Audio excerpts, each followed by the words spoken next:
Coronavirus testing is already underway at this laboratory run by North West London Pathology Services, part of a major expansion of testing in England, bringing in hospital labs to help cope with an expected rise in the caseload.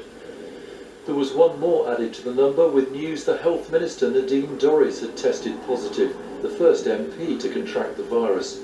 The government says Parliament will remain open. Officials are tracing her recent contacts. A member of her staff has tested positive. There'll be a significant increase in testing capacity using hospital labs like this. Public health officials say the tests are not for anyone who might feel they're ill. They're specifically targeted at those seen to be most at risk, and only after decisions made by NHS 111 or doctors.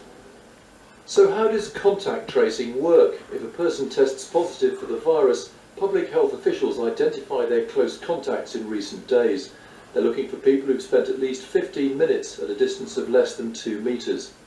Then they decide who's low risk and who's high risk, depending partly on their age and underlying health. Low risk individuals take no action, while those at high risk stay at home for 14 days, and if they have symptoms, call 111. It's often family members, because obviously you're living very closely together, so family members will be contact traced. In different situations, it'll be people that you've been very close to, that you maybe had a close conversation with. That's when you're most likely to have been infected. Travel insurance has been hit. LV said it was temporarily halting sales of new policies after travellers scrambled to try to protect themselves against cancelled holidays or being stuck abroad. 2 other companies have restricted cover. And a coronavirus case in a Hampshire care home has been confirmed. The council said there were rigorous infection control procedures. It's another reminder of the challenges with controlling COVID-19. Hugh Pym, BBC News. Connecting the epicentres. A doctor in Wuhan and those in Europe's equivalent, Northern Italy. Colleagues in crisis, sharing the know-how. We reached that Italian doctor on the right, in his hospital. The first to diagnose coronavirus here. It hit like a bomb that has kept on exploding. In very few hours we receive 10, 50, 60, 70, until 200 patients in our emergency department, and we had some hours where the oxygen supply sockets were insufficient to give oxygen to all the patients. So we were in a sort of, let me say, war scenarios. But in his town, it may have peaked. With no cases there in the past day, it could be a sign of containment working. I think that what we did in this area has clearly demonstrated that we are on the right pathway. So I think I'm quite optimistic, I'm quite confident that this could be the right way to go. But the rest of Italy is days behind, and the virus is still surging. Rome is quiet, with limits on movement. Under new restrictions announced tonight, companies must close departments not needed for production, and all shops except for food stores or pharmacies will be shut. You can see here how the measures are affecting daily life. Pharmacies are only allowing customers in one at a time. At the next door cafes, tables must be a metre apart. They will close at 6 p.m.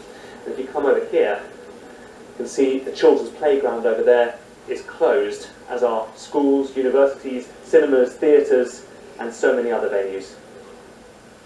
It's still scheduled. Several airlines have stopped flights in or out, a concern for Brenda and Andrew Samuels, booked to travel to Manchester tomorrow. Their hotel here is shutting on Friday for lack of customers. I'm worried about the disease. We're taking all precautions that we can, but we're worried about going home, whether our flight will still get us home. Police have a new target, traffickers of hand gel and face masks, cracking a ring that tried to make a huge profit, like prized drugs in these dystopian times. Mark Lowen, BBC News, Rome. Getting critical patients to hospital is a race against time. They have to be tracked and tested quickly. So in this battle to contain the contagion, these labs have become the front line. So because of the safety, we are not going to go into this room. This is where this is where the samples are being opened and prepared. They're testing up to 20,000 people a day, more than any other country in the world. A lesson learned from bitter experience with previous infectious diseases. So is this the busiest you've ever been? Yes, this is my busiest day. The computer program can tell whether the sample is positive or negative for the virus. How long does the process take? The whole process takes about 5 to 6 hours. So it's quite quick. I think it's quite quick. Yeah. Scientists believe early testing and early treatment could be why fewer people are dying here.